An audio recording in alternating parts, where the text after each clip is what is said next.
It was the summer of 1943, and northern Germany burned almost every night. Allied bombers filled the skies, their engines droning like a storm that never ended. From above, the men in the cockpits saw what looked like another city on fire, smokestacks glowing red, furnaces flickering, streets glinting with reflections of molten steel.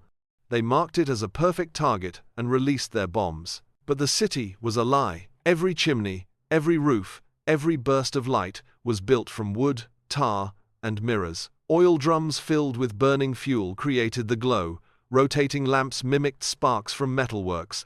It was a stage set spread across miles of open ground, constructed to draw destruction away from the real Hamburg. From a nearby ridge, engineer Otto Krämer watched through binoculars as the explosions hit exactly where he wanted them to, on empty soil. The ground trembled, and fire surged higher than any of his lights could reach.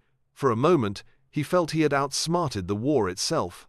Then he saw movement. Workers still trapped inside the scaffolds, trying to escape the spreading flames. Their silhouettes vanished behind a wall of fire. Krämer turned away, the roar of engines fading into silence. He had created a city that could only exist while dying. Keep watching, because what he built that night would save lives, erase his name, and leave behind one of the strangest secrets of the Second World War. By the middle of 1943, the air war over Europe had reached its breaking point. The Allied bombing campaign no longer aimed for soldiers, it aimed for the factories that kept them fighting. Every night, thousands of tons of explosives fell over German cities. Hamburg, Essen, Cologne, and Kassel were flattened one by one. The Luftwaffe's defenses could not keep up, and there were not enough shelters for the civilians left behind. That was when the idea of Scheinanlagen, dummy installations, became a national strategy. These decoy cities and airfields were built to absorb destruction that would otherwise fall on real homes.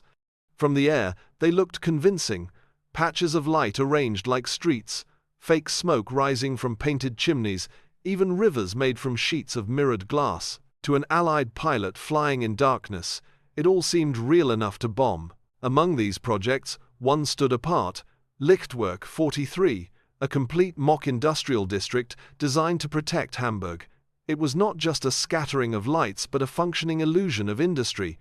And at its center was Otto Krämer, a 41-year-old architect with a background in theater design. He understood how audiences believed what they saw. If the stage looked real enough, no one questioned the story. The Luftwaffe gave him men, materials, and secrecy. The goal was simple: create a fake city so convincing that real ones might survive another night. Next, you'll see how Krämer's talent for illusion became his greatest danger. Otto Krämer had never worn a uniform before the war. He had built theaters, not weapons, and believed light could tell stories more powerfully than words. When the Luftwaffe recruited him, it wasn't for his loyalty, it was for his skill in deception. Commanders needed someone who could make a pilot believe what he saw, even from 2,000 meters up. The first attempts at camouflage had been crude. Soldiers painted fake airstrips onto open fields, or arranged lamps in straight lines to mimic runways. But Allied pilots learned quickly. They could tell real smoke from firelight, real movement from stillness. Krämer proposed something different, a living illusion, one that breathed, moved, and reacted like a real city under stress. He began with a small test site near Bremen. Using rotating mirrors, oil lamps with flickering shutters, and smoke machines made from tar barrels, he built a fake steel plant on an empty field. From the air, the deception was flawless. Reconnaissance photographs convinced even German officers that they were looking at an active factory. Within days, Krämer's orders expanded. He was to design a full-scale decoy city near Hamburg, a target so realistic it could fool the most experienced Allied crews. The project was named Lichtwerk 43. He accepted, proud and uneasy. That night, as he studied the empty blueprints, he realized the truth. His creation would only succeed when it was destroyed. Keep watching. Next, you'll see how his masterpiece came alive under real bombs. By autumn of 1943, Lichtwerk 43 stood ready, an entire city built to die. From a distance, it looked like a living industrial zone. Dozens of chimneys pumped smoke into the cold air.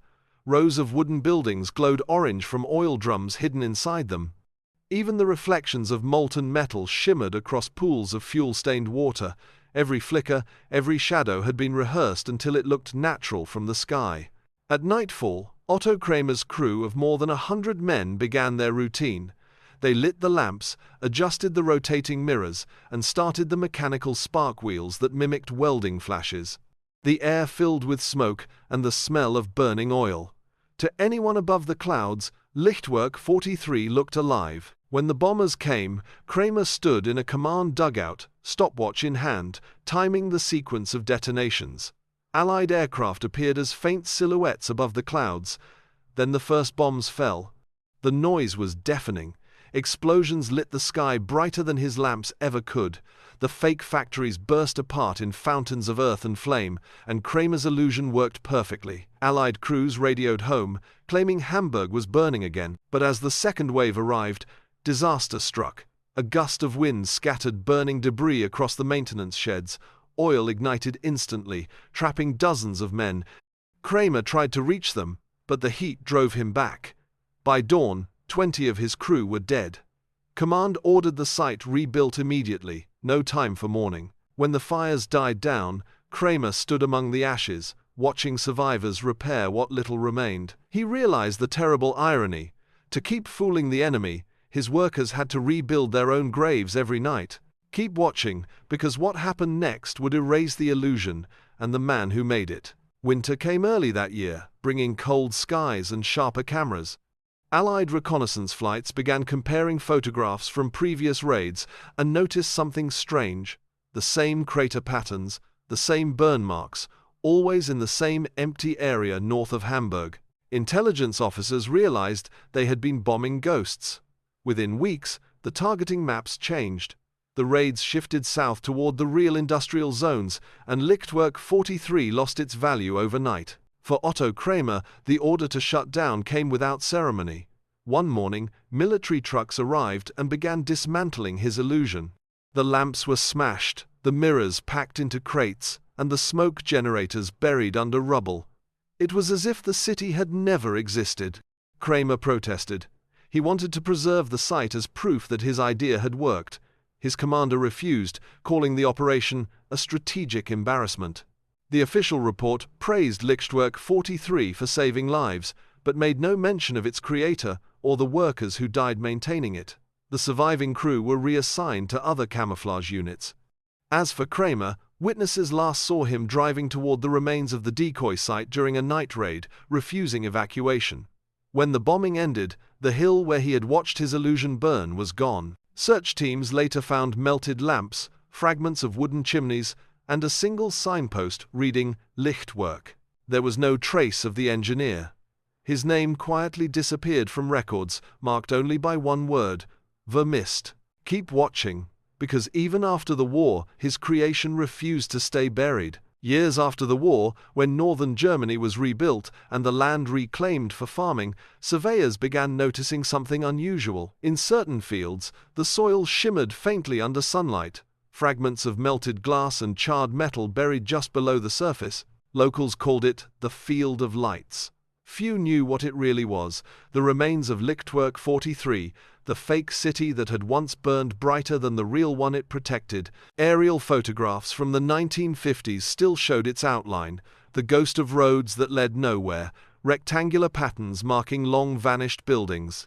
Historians uncovered references to a light installation near Hamburg, but found no records of its budget, its workers, or its designer. It was as if the entire project had been erased by design. Some said Otto Krämer died in the final raid.